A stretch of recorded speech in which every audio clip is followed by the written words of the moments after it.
Okay, so we're recording. It's great. It's thrilling. We're now live, girls. We're now live, yes. Anything could happen. It could, and I think it's going to today, I must say. Isn't it nice you don't have to come down some stairs, Claudia? Very nice. In high heels and all the rest of it. Are you both in London at the moment? Yes, Yes. I am. Very close to each other. Ah. Not in the same house, No, No. but we're not far. yeah. Well, for those who've already joined, hi, I'm Janet from Wellbeing of Women, and we're just going to wait another minute or two for people to join. I can see the number of participants at the bottom going up, so let's just wait. Yes, another minute, I think, and we'll just watch. I think that's polite. Yes, I do. I always think it's horrible when you rush to join something and it's already started. You might have missed the most important thing, but we won't. I can assure you of that, those who are joining now. It's very exciting. We're so excited to have you both on, actually. Mum and daughter. Terrific. Couldn't be better for a women's health charity. It really couldn't. So thank you. welcome. Well, it's great. And we've had a bundle of questions in advance as well, so that's also wonderful. And as I say, I'm sitting with your book, which is I apologize for that. No, I just say though, I thought your idea of putting a goat, Baby goat. yeah, perfect, Just better. Just better. And also, I thought a baby goat will tell you everything you ever need to know about what kind of book it is. Yeah. If there was a serious photo, then people would go, oh, this might be important. But a baby goat, they go, okay, it's not going to be. Fine. I know. I love it. Yeah, it couldn't be. It absolutely gets me. Anyway, listen, I am going to start because we're already 2 minutes in and I don't want us to waste time on this. So I will just say hello and welcome to everybody joining us today.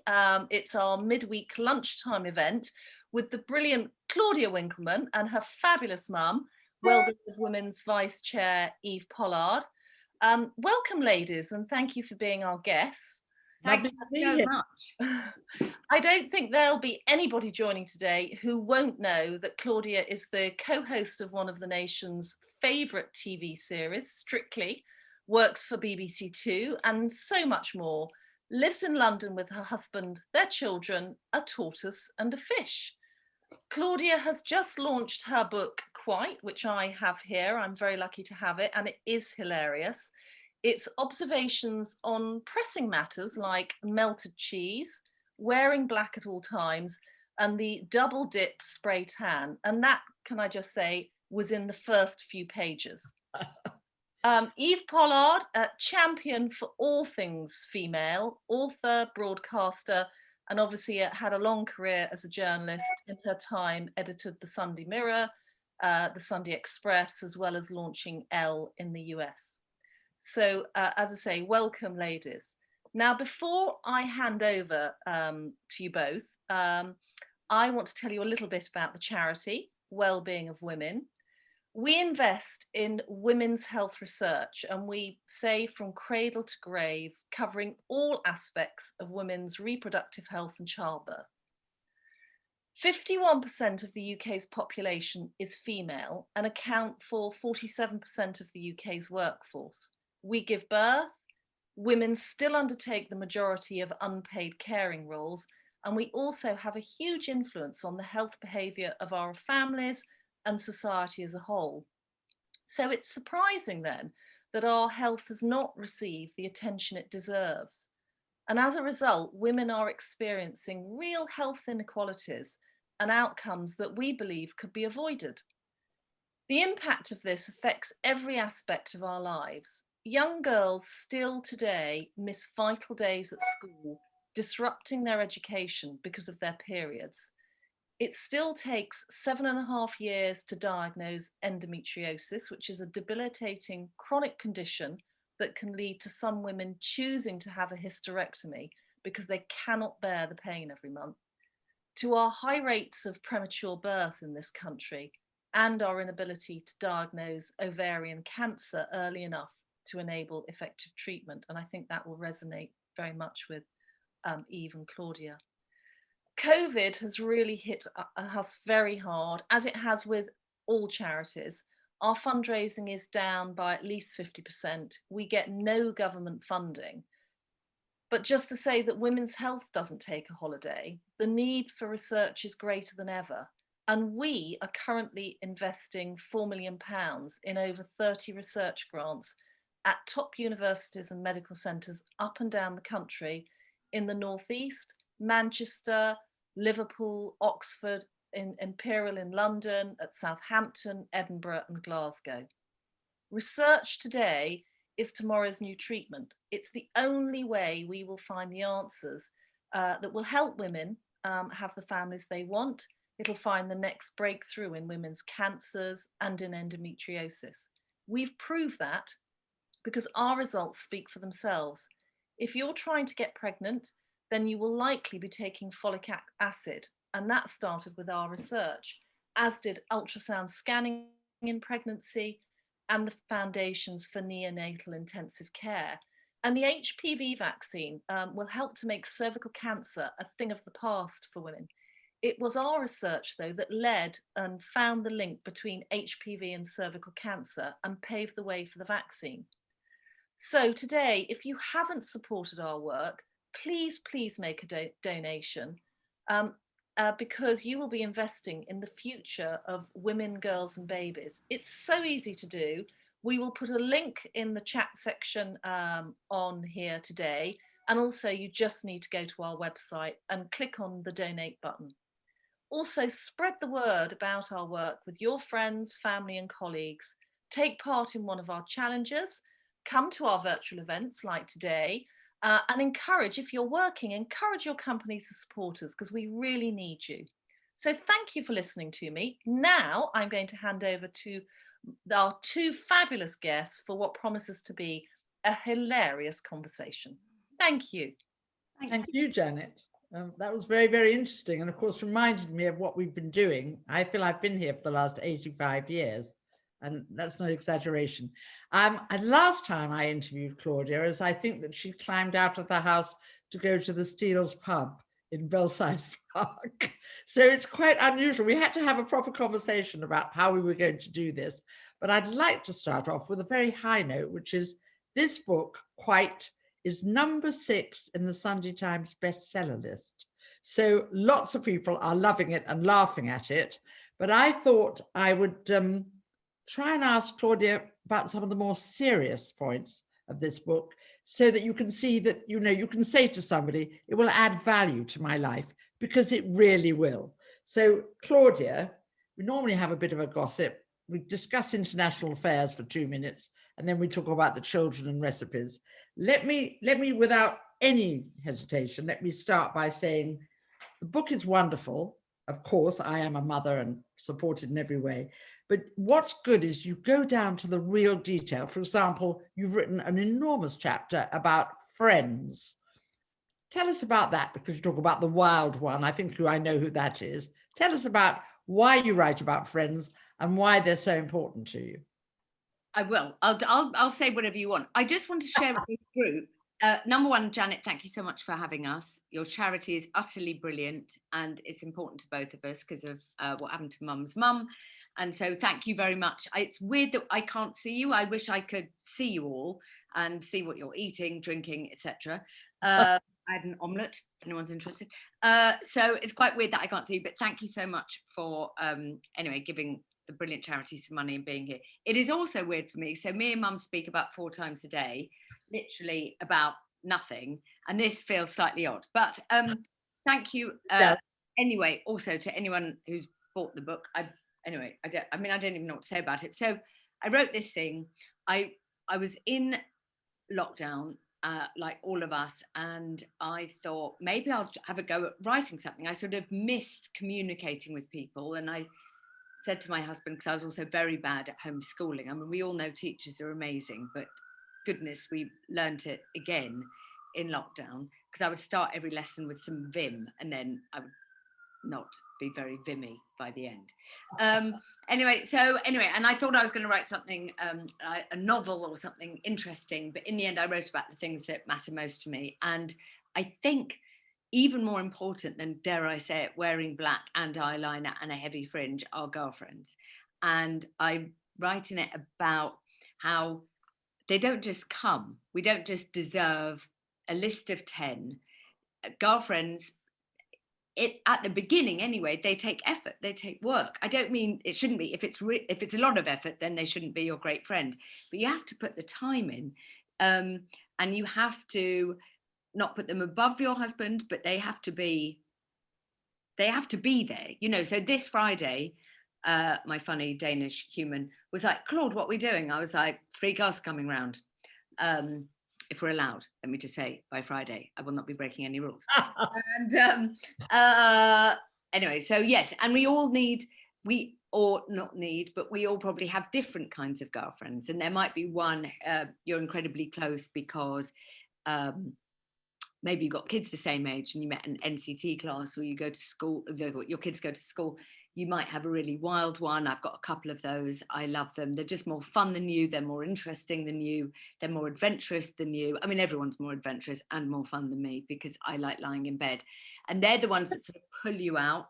You need friends who are much smarter than you.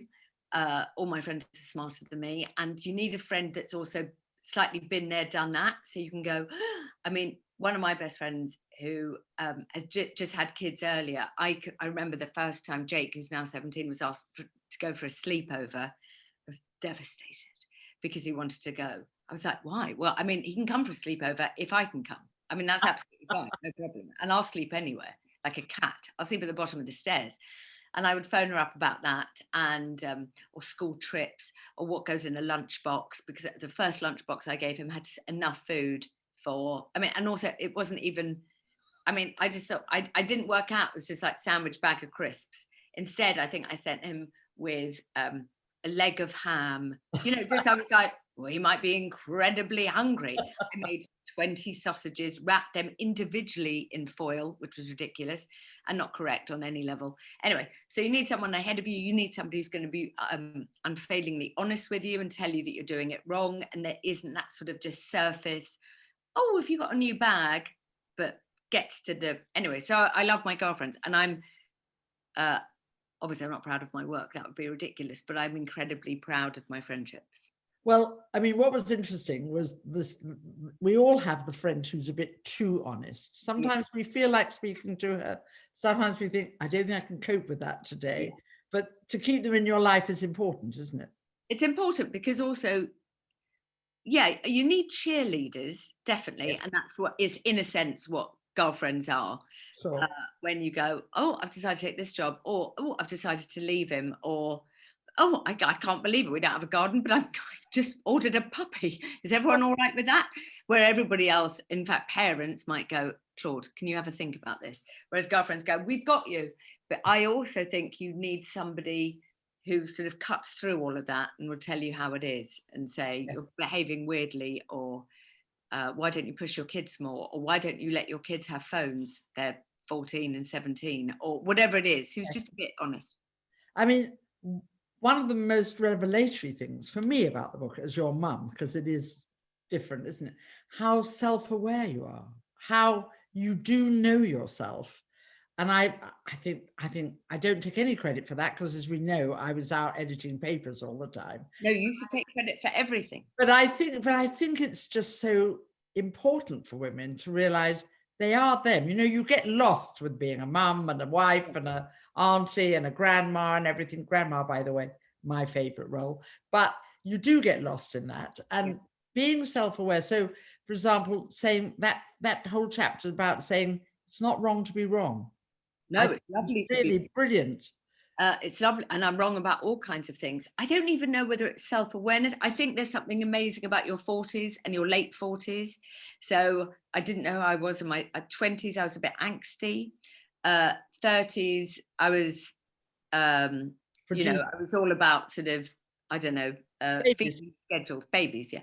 I'm not saying that's right for everybody. It was sure lovely for me. And but you get to a point where your face is falling off and your body is entirely made of crepe. However, you know the things that make you happy. You know, not just you know the things that make your friends happy, and your kids and your husband and your parents. And so you just do that, and it probably makes you less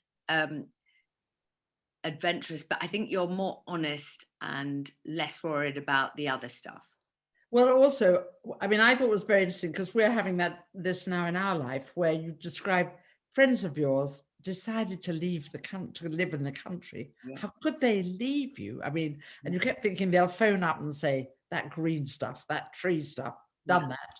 And you are a lover of London, as I am. Yeah, it's one of the loves of my life. Absolutely. And you describe how magical the tube is in another chapter and all the rest of it. But you realize at the end that what they wanted was what they wanted and was right for them. Yes, might be right for all of us. I don't know how to explain it. I like the fact that I don't think anyone should hold judgment. Lots of people do all kinds of things that I wouldn't do. I do things that other people wouldn't do. That's absolutely fine. I have 3 tans a week, for goodness sake. I'm Crescent Orange. But yeah, all of those kinds of things. They all move to the countryside. I don't have a garden. You know where I live. I won't share it, not that anybody cares, but I live on a main road next to a bus route. I like noise and bustle and being able to get sushi at 10 o'clock. And I like the smell of fumes. I don't really, but I'm just saying it for effect. I love the tube, whiz around. I like being able to go and see movies.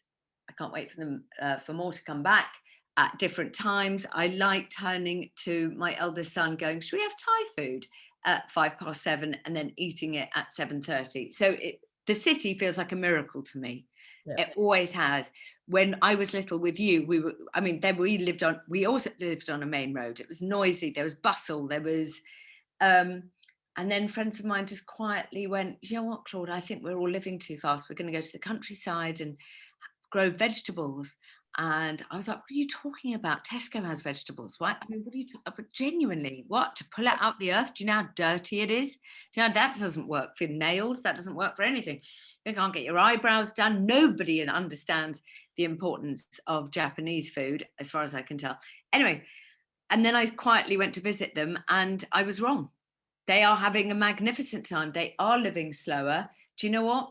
They can buy soy sauce. They also have shops there. They take absolute joy. They probably spend, it's probably much better for their bodies. They go on lovely walks. They're outside much more. There's a lot more family chat. There isn't this rush to go and see a movie and then have pad thai. And so I'm wrong. I still like London now for me, but I like the fact, I think being wrong about all kinds of things is incredibly helpful. Yes. Because so many people just want to be right all the time. And we think as we grow up, we will learn to be right. But there is no, as you say, there's no medal given for being right. You just stagger through. No. And then, of course, you're very good about the children. So, I mean, I adore your children more than life itself. But you're quite interesting about where you should be in their lives and the role you should fulfill in their lives. And it's counter what we're seeing at the moment, really. Well, yes. I mean, I try and do it a bit like you did it, which was, I mean, the best thing I can say this to the group. My mum once said to me, because you grounded me, because I'd done something. I don't know, I was constantly grounded, but it was fine. You were like, go upstairs and read Dickens. Okay. Go and have a nap. Well, London used to know I'd grounded you. It was terrible. I was always grounded. And I remember shouting at you, I don't like you. And you replied back, you're not supposed to. And I would think I was 15. And it was such a relief. I was like, oh, thank goodness. So all of these feelings are normal. But it was still safe. You know, it was safe. Like, you're going to think I'm an idiot. You're going to think I'm annoying. You're going to think I'm embarrassing. I'm going to drive you mad. You're not going to like me very much. You might lie in bed listening to your Walkman, daydreaming about living somewhere else. You know, my daughter says to me, do you think, Mummy, one day I might live in, she's obsessed by Liverpool at the moment, I suppose because it's been in the news. And I said the best night of my life ever was in Liverpool. She goes, I might live in Liverpool. And not only that, Mum. And I went, what? She went, might have a tiny balcony. I went, you might. I can't be in charge. I mean, it's so heartbreaking to me, the idea that she wouldn't want to just live in that little nook. You know, she used to sleep with her head there all the time. And somehow she's got this fantasy that her and her friend, they're going to move to the north of England, and they might have, not enough space for a chair, might have a little balcony. That's so sweet. And where did that come from? I have no idea, but she thinks balconies or some sort of outside, inside space. Yeah, the idea that there would be railings and a door that she could waft in and out of with her girlfriends. Unbelievably glamorous. So anyway, so I am fulfilling those things. I'm highly embarrassing. I'm really strict. Yes. Make eye contact, say please and thank you. If you're making toast, make it for everyone. Unload the dishwasher. Write thank you notes, even if you thought it was appalling. The lunch, the present, right? And thank you, love, not enough. I'd like detail. But mainly I'm just, I'm mortifying for them. I'm cumbersome. I remember thinking, and I love you, you're not cumbersome, that my parents were just sort of in the way. Yeah, and almost moved in slow motion. You know what I mean? Like, Claudia, I was like, oh, guys, let's speed up. Well, because when we were thinking of grounding you, it took a while. And, you know, even though we were not married then, we sort of talked to one another about you all the time. You see? So we're poetry in motion. And also the other thing, pushing children, making them learn, making them work. Yeah. That's unusual now. Well, yes, my children don't like me. I mean, I don't push them. I mean, they've never gone to judo club. Not that there's anything wrong with judo. No. I think my kids are tired. And you always taught me, Mum, that kids need to be bored. That might sound a bit, but like just have downtime, because school is hard. Yeah. And it's hard work, and it's chat, and it's lunches, and then it's play, and it's lots of lessons, and their teachers are amazing, and they fill their little heads, and I like them to come back and just sort of slump. But so I'm not big on, they don't do lots of extracurricular and stuff like that, but I do make them like the little one practice his spellings. He had abominable. Word. It's a good word. I said, do you know what it means? He went, no idea. I was like, okay, well, at this point, let's just learn to spell it. Exactly. Anyway, so yeah, I try and, I mean, they don't have to come. I like your line saying, they don't have to come first in the egg and spoon, but I want them to try. I think trying is important. Well, I like the line that say, push them now because their partner will thank you for it later. It's true. If you push them to, you know, and also it's really difficult because, you know, when kids have a bath and I would follow in and fold up their towels and hang them up.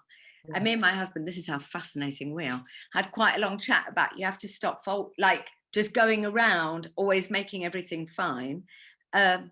Because once you've come out of a shower and picked up a towel that is sodden that you left there the night before, you don't do it, you know, so yeah. Their partners and their friends will be pleased that I was so strict. And the earlier you learn, the easier it is to absorb. I think that's true. Now the other thing is, of course, husbands, men, you have, let's face it, you have rules.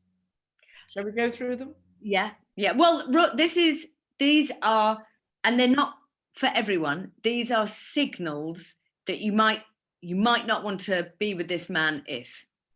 Yeah. Okay. So what is that saying? I don't know. Oh, somebody's connected and saying they're very happy and we're very happy to see you here. Oh. But I mean, for example, I like the one about if a man can't get you into a taxi. Yes. Well, you don't want, I mean, I don't know, and everybody's different. And by the way, I've literally had 3 boyfriends. So, I mean, I know nothing. I mean, I should say a lot of this book is caricature and it just made me laugh. It's a bit like the column I used to do for the Sunday Times. So don't take everything I say completely literally. Otherwise you'll think that I'm a loon. The kind of boy who is incredibly sheepish about getting you home. It's just a signal. It's your second date. Maybe you're at a party and maybe you go, do you know what? I've got an early start tomorrow. I should go home. And he's all in a complete tis, or maybe we'll stand by the kitchen in case we see somebody getting their coats or whatever. You don't want that. No. You want somebody who goes, sure, you stay here, babe. You've got high heels on, it's raining, I'll get a cab. Or I already know the night bus route, I've worked it out. That's super hot. Super hot. That's what I agree. What about things like splits the bill? People who say, you had the ice cream and then I had the glass of wine. And it's just not very sexy. And it's not that I want the man to pay. No. I'm very happy to pay. I have paid. And I also think you can split the bill when you're further down the line. You know, you've been together for 4 months and it's not payday. You know, university would be like, okay, I can buy 4 nuggets. Could you pick up 2 nuggets? That's absolutely fine. I'm just saying, on an early date, a first date, what you want in life is a generous man. And I'm not talking about money. He doesn't need to have any money. The nicest ones don't. But in the way he lives his life, which is generous and giving and interested in charity, you want that kind of man. You don't want somebody who is a bit particular, weighs up the pros and cons and goes, we can go out with that couple, but I bought dinner last time, so I wonder if you just don't want that. Yeah. And then I totally agree with you. Any man who buys you a present with a plug is verboten. Not at the beginning. I mean, I have well, I don't know, because as you know, toasties in my life and a very good toasty maker. Also, our toaster, sharing this with the group, if they know the answer to this, please tweet me. We have had our toaster, I think, since we were married, but I don't know whether this is a thing. I'm just saying this out loud. I can't believe it. I'm using this platform and I'm so sorry. And Wellbeing of Women is a brilliant charity. Our toaster takes about 7 minutes to toast. Is it age, or is that just how long toasters take? We've been together for 22 years. And it's nice and we like it, and I like not changing things. And my children are obsessed by the environment. I don't want to throw out a toaster and buy a new toaster, but how long should toast make? There you go. I've said that to the group. Let me know on chat, please. Okay. Well, I can tell you, because we've just replaced the 4 toaster with the 2 toaster because ours was taking 10 minutes. And that's what ours does. You have to toast it to bed to get toast the next morning. And now talk to me about the speed. Exactly. It just takes too long. They just get tired. No, I know. But what about your one now? Happy? Oh, much better. I mean, I think you have to tell your children it's going to a happy retirement with a lot of old other toasters. This could be a big Williams book, couldn't it? And then you're going to get a new one and it will be fine. It will miss toasting things for you, but it will be fine. Fine, thank you. Give it to another. We went down this route. Just depressed. And then I like things about why you should stay with him as well. Because well, there are some things that men do, or your partner, it could be a woman, could be any, that are incredibly telling, I think. And it's always the little things, isn't it? It's never the big things. Yeah. We're too sleep. I don't want a big fancy dinner. I don't want more than 1 knife and fork. Then you know you're in trouble. I don't want a tower of something. I don't need to go, I don't need to dress up. Tiny things that men do. I was saying there are 2 ways to run a bath. Shouting, I've turned the taps on. That is not running a bath, just to be clear, while you're putting a baby to bed and thinking what you're having for supper. I don't like what's for dinner. I like, what are we having for supper? Or shall I make something for supper? Just do mine. And I love a man who relishes, or a partner, a woman does it too as well, and women should also do it to their husbands or partner, who relishes in their storytelling. And I've got a brilliant friend, and she's a brilliant raconteur. You know, we sit there and we go, and she's absolutely hilarious. And what I love the most, and we're howling with laughter, some of us are actually banging the tables, is you turn to her partner and he's heard this story 14 times. Of course. In the last 2 weeks. He's heard it 14 times, and slightly nuanced, different, because she's just perfecting it. But he still adores the way everybody is in awe. Yeah. He's not doing. There are partners who will, just as you're going, and then this happened, they'll go, it didn't happen like that, did it? Oh, come on, you're exaggerating. Or can I get anyone some wine? What? Yeah. I'm in the middle of a story that didn't happen, but it's funny. Let me go. Exactly. Very, very important. Little things, very, very important. And then, of course, you have a view about exclamation marks. I don't love an exclamation. I don't think they're fine. And I'm a big fan of all punctuation. I mean, I once read a book, it was 100 years ago, because that's how old I am. And I think it was just on punctuation. I mean, I love a full stop. A full stop. Waterhouse wrote a book just about punctuation. There you go. I don't want an exclamation mark from a grown-up. Or an emoji. Or an emoji. Absolutely not. I don't want somebody you think is super hot. You've just met him. You get a bit giddy about him. And he sends you a message with a cat with heart eyes. No. And then, and you don't find it, because young people are now saying that a full stop is too abrupt. I love a full stop. Me too. I mean, by the way, listen, I'm 48. You had me at age 10. You look amazing. We are dinosaurs. We are dinosaurs. We're dinosaurs, and that's fine. It's not for us anymore. Well, I'm going to take up knitting. I haven't told you this, Mum. No. I'm going to knit. I like to knit, and I like to knit, Claude. I'm going to knit scarves.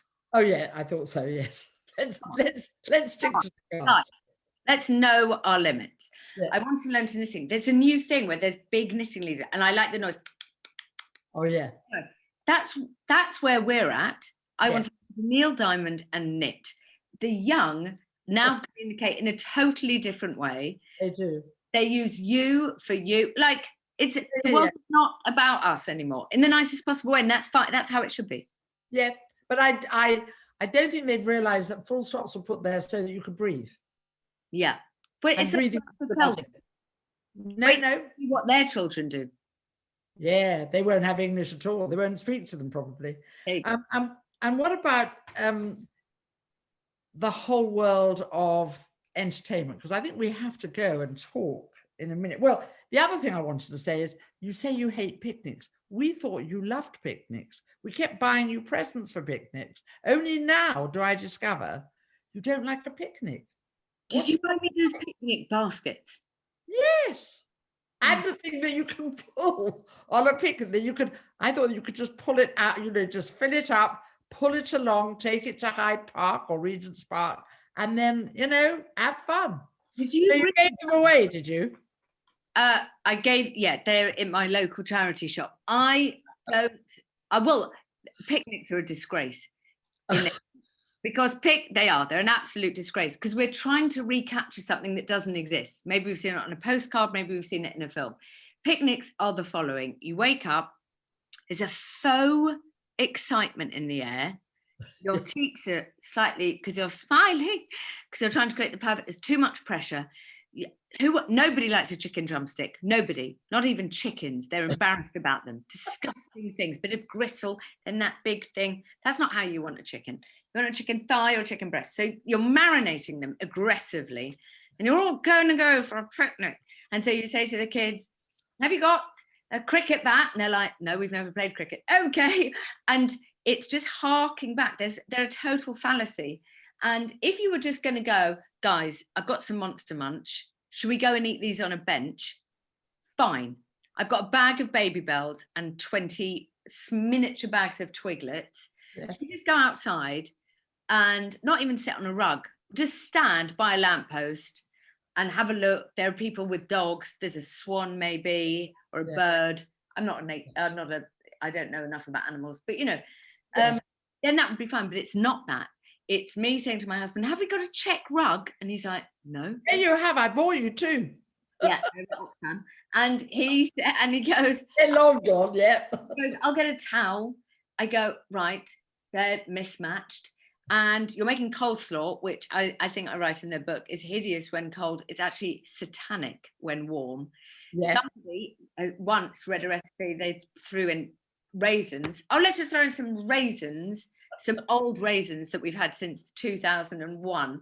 So you're throwing raisins in this disgusting, claggy mess.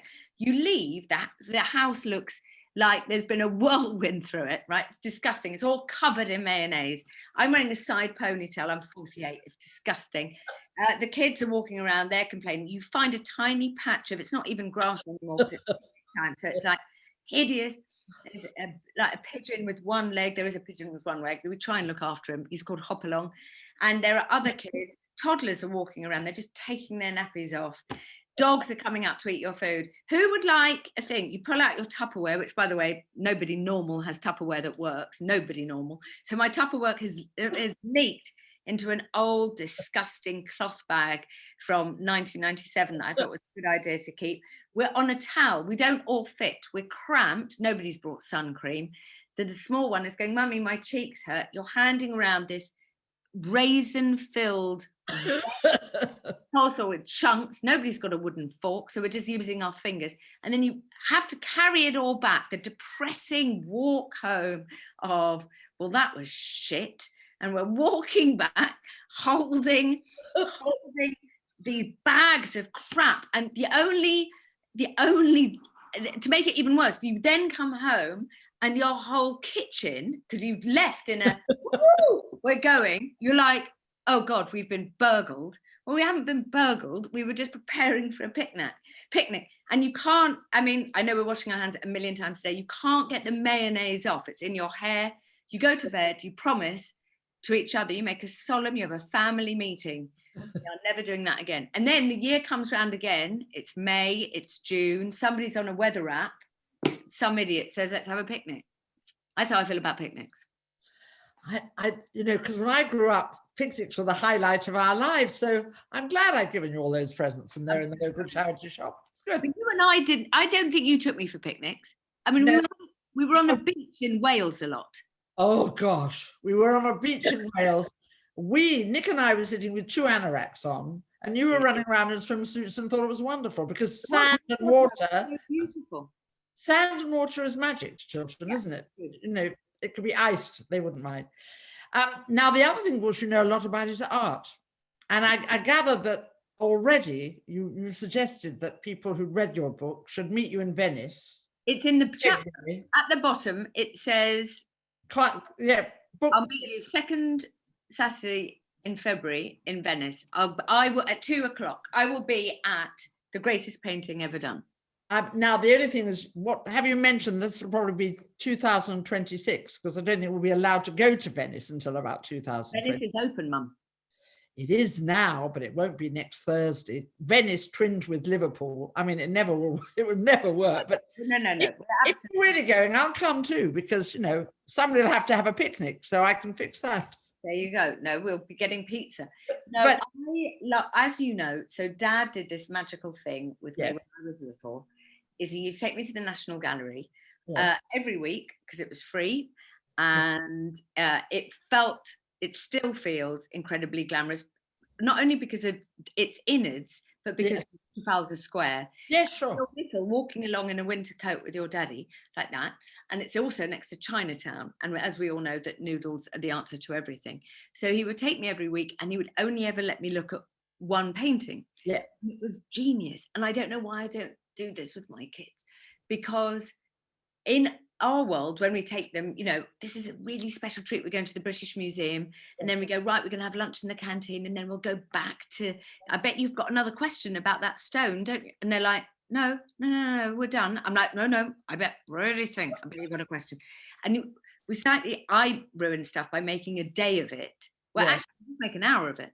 And that used to take me in and let me look at one painting, and then that was all I was allowed. And we'd really look at it. So we'd stand in front of the Arnolfini Marriage, or in front of a Vermeer, in front of the Titian, the Rembrandt. That's where I really fell in love with Rembrandt. And he would say, have a look at that. And then on the way out, I'd go, oh, but Dad, what about that one? Let's look at that one. He'd go, no. If that's the one you want to do for next week, that's fine. Yeah. And he knew everything, so he would look it up. So I fell in love with art. And then I had the most brilliant teacher called Mrs. Dale. And I keep on saying it, but we know this, that teachers are extraordinary. But she was pure magic. And we were being naughty in her class, and she just got up, because I went to school in the Barbican, and took us to St. Paul's and made us. And she said, look, I know you find boys fascinating. I know what you're having for lunch is, at the top of your list right now. Yeah, sure.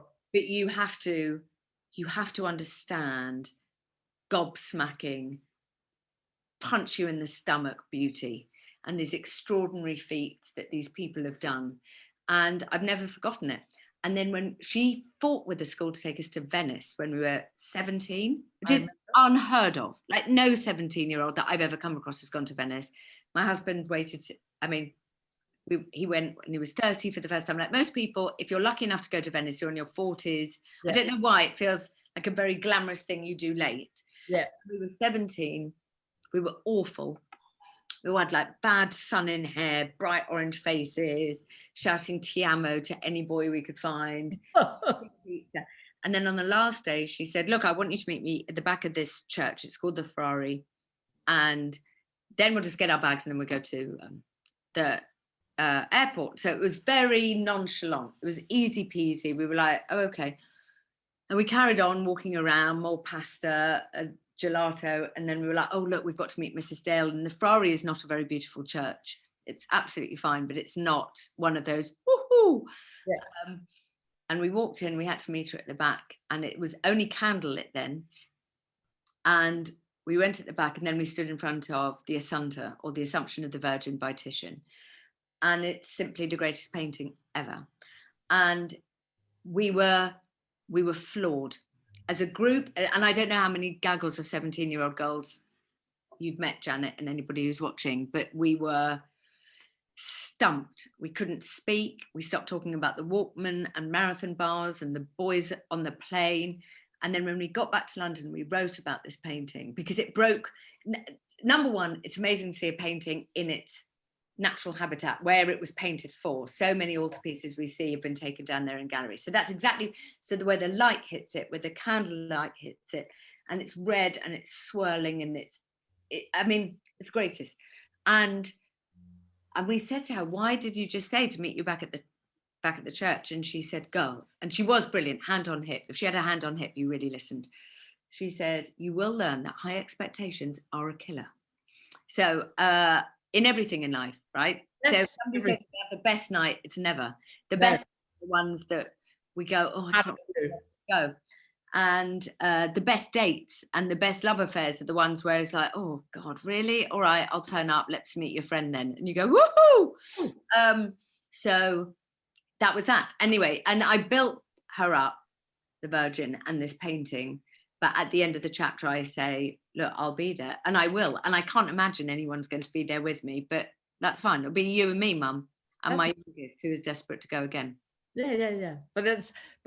And that made you want to go and do history of art at Cambridge.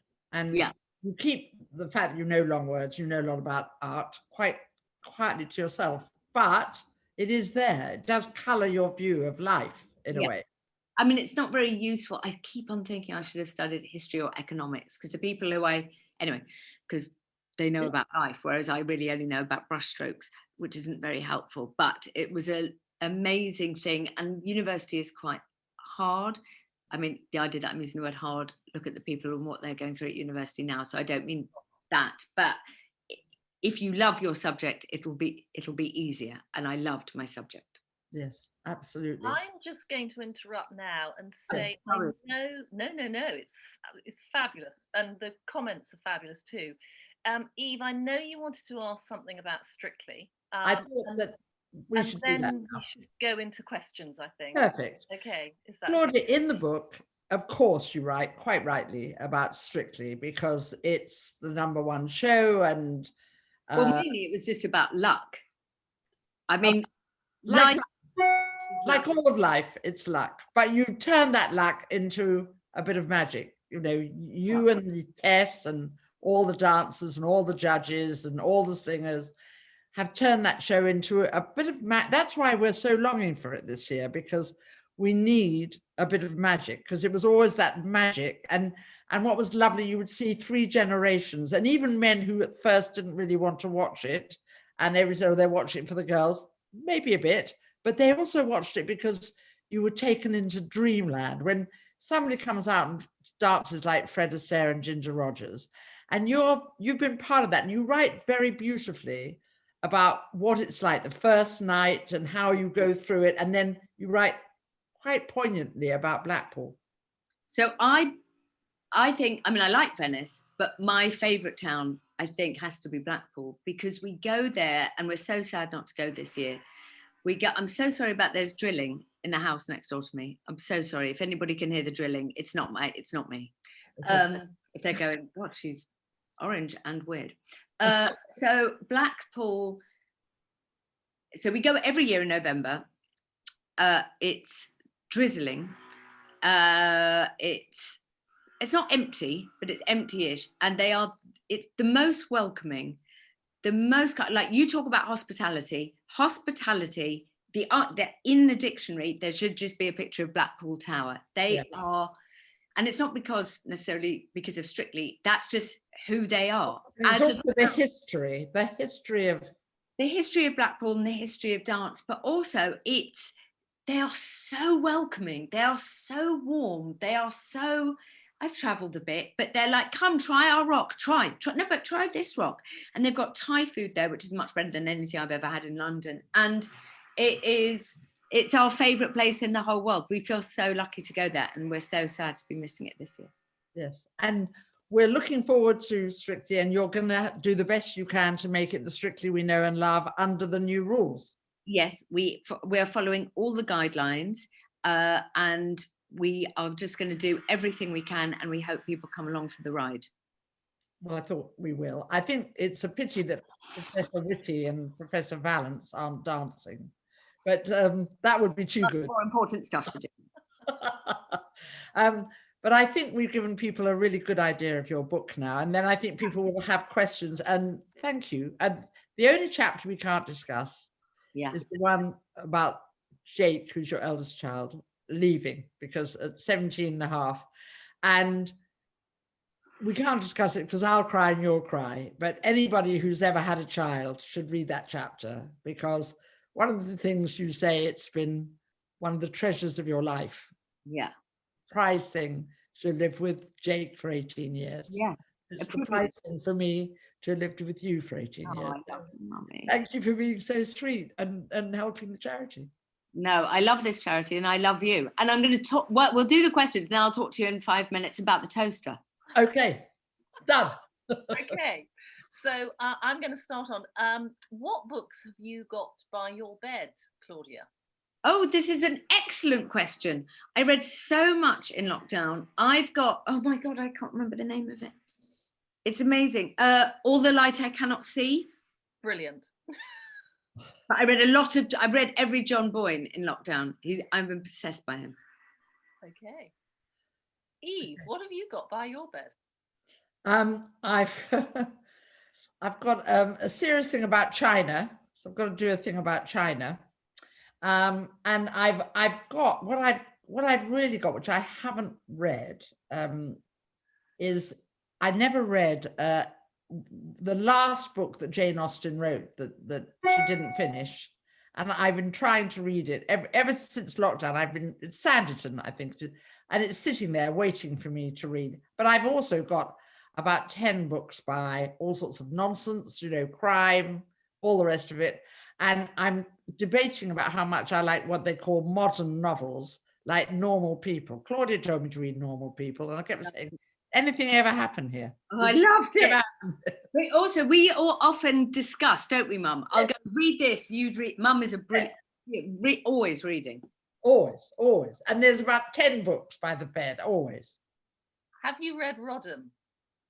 No, I haven't read Rodham, but I know all about Rodham. Yeah.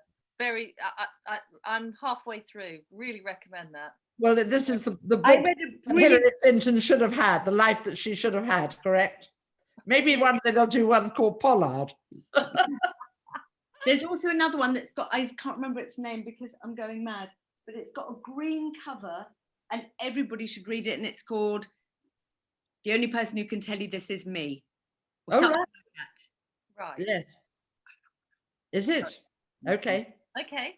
Well, it's rather like you need to know what to watch on television and what to read. So we passed some information on. Yeah. Okay. I think you nearly answered this, Claudia. Who is your favourite author? Because you mentioned John Boyne, but my favourite author of all time. Well, Roald Dahl, because he got me, and I'd have to say Thomas Hardy. When I was really just beginning to get high levels of hormones, and I was quite moody, but I was, 13, 14, and I used to go away to the countryside with Dad. Do you remember, Mum? And I would read Thomas Hardy, and I just, it left such an imprint. I was so swept up by it all. I'd go and stand outside and just have a think. I'd always have to mention Thomas Hardy. Just to get that out of the way when you're 14. Yeah, absolutely. Thinking outside. What's the best piece of advice that you got from your mum and that you have passed on to your own daughter? Well, oh my God. I mean, Mum has given me, if I think about, that's how I run my life, by everything that Mum taught me, Mum and my dad. An early no is important. If there's something that you've been invited to and you know you're not going to want to go, just say no early, i.e. you're not irreplaceable. Don't build yourself up to this, like, oh, I've got to go, I can't let them down. Just, it's a no. I'm really sorry, I can't. Nothing happens after midnight. I pass that on to my daughter. I mean, actually, nothing happens after 10 After 8 o'clock. Be lovely at work. Just be nice to have around. Be early, be the last one to leave, make the tea. Make the tea. Yeah. Literally just make the tea. Be that person. Don't ever think you're above, you know. I say to Tilda as well, you know, her teachers are so sweet. How was your weekend? I was like, how was their weekend? Good point, Mummy. And, you know, don't worry about being interesting. Forget that. None of us can be interesting. Be interested. Ask questions. Okay. Eve, ask on that, what did your mum pass down to you that you passed to Claudia? I suppose one of the main things, my mum worked with my father. In fact, my mum kept my father's business going because he was slightly impossible and she'd go around and be charming and lovely to everybody. And she showed me that you can work and you can have happy, successful children, that you have a great relationship. And I think a lot of women now drive themselves potty about going to work. And you want to say, you know, when people used to live in villages, your aunt or your nan used to look after your children so you could go out to work. This thing about a mother having to be there 24/7. And she also passed me on endless love. And that's the other underlying thing. Your children have to know you will never, ever, ever let them down. You will love them forever, whatever they do. When murderers, I mean, I remember I was a journalist on tabloid papers, and when murderers used to say, the mother would say, oh, my boy, you know, the Cray twins, my boys are lovely. To her, they were. Yeah. You know, and that's the silver link that, you know, binds us all. Yeah. Claudia, one for you. What's your favourite Strictly moment? Oh, ever. Ever. Okay, so it has to be Blackpool, obviously, because I'm obsessed. Gloria Estefan, I mean, I don't know if anyone once came to Blackpool. I mean, she's so lovely, and did a medley of her songs. And she was the kindest woman in the world. I mean, she's a major star, right? And we couldn't believe Gloria was coming to Blackpool. And so she was adorable with all of us, and she rehearsed her song and our professional dancers, I mean, I know I'm biased, but they are extraordinary. They are what they can do with their bodies, and they all were dancing in unison with these big feathers. And we were watching the rehearsal, and I was standing there with my producer Tess, and we were like, we're the luckiest people in the world. It was a huge, here we are in Blackpool, we're going to go and might go up the tower tomorrow. This is amazing. And Gloria Estefan is singing 5, 6, and all of these, and all our dancers are doing it. It was amazing. Those kind of moments. Pinch yourself. That is fantastic. Yeah. Have you both been baking more in lockdown? And if so, what have you been baking? It's an excellent question. A very good question. I have a rule now that I've made, sorry, that's not true. I've made rhubarb crumble. Made crumbles. Because I feel that they can't be all bad for you because there's fruit in the middle. Exactly. We don't remember the 85 layers of stuff on top. But I have been making crumbles, but I'm now waiting for Christmas to have the next bake, I think. So my daughter bakes I love baking. Brilliant baker. She is a brilliant baker. So she baked a lot, but we couldn't get flour obviously at the beginning. Yeah. And but we were making cakes for our community, and it was a lovely thing to do. Do you remember we were doing big batch stuff? I do. And then really you have to, because you couldn't get flour, and at some point I don't think we could get butter. So we were like, right, we've got oats, we do have treacle, something is going to happen. Yeah. So yeah, we baked a lot and then once you could get flour, yeah, she bakes all the time. She makes chocolate chip cookies that are the size of my torso. I can't eat it without even chewing. All of it. She's brilliant. You come into your kitchen and there's stuff. Yeah. I'm going to make this the last one. Having written this book, which I will hold up again so that everybody can see it, are you tempted to write a novel? I'm tempted, but I think it's really hard. I think it's really hard. And I'm absolutely in awe of the people who do it. And I don't know how I'd really take that on, but maybe one day. Don't know, but I'd love to, but I think it's too hard. Okay. All right. I think that just remains for me to say thank you, Claudia. Thank you, Eve. It has been just the most blissful, funny, hilarious, and wonderful way to have a midweek break. We couldn't have asked for anything better. You've really made it such a great hour. Can we just say thank you so much to everyone who joined and then donated to the charity. Thank you, thank you, thank you. If you didn't get your answer questioned, go to Twitter or come round. Yeah. I'm about to have that. I think pretty much, because they're quite, but no, it really was absolutely brilliant. Thank you very much for doing this, Claudia, and to Eve, as ever, being our vice chair. Thank you to the staff, everybody who made it happen. Thank you. Yeah, and to everybody who's come today, thank you very much for your donations. That's wonderful. If you haven't, please do donate. And we've put the link for Claudia's book up on our chat section now. And obviously you can find it online too. Do buy it. It will make you chuckle. And it's a great book to have by your bed, so that if you're just gone to bed and you're not feeling great, then you can pick this up. And seriously, melted cheese, fringes, double dip, the whole thing. It's great. Thank you very much, ladies. It's been wonderful. Bye-bye. Bye, Janet. Thank you. Bye. Thank you very much. Bye. Okay. Bye.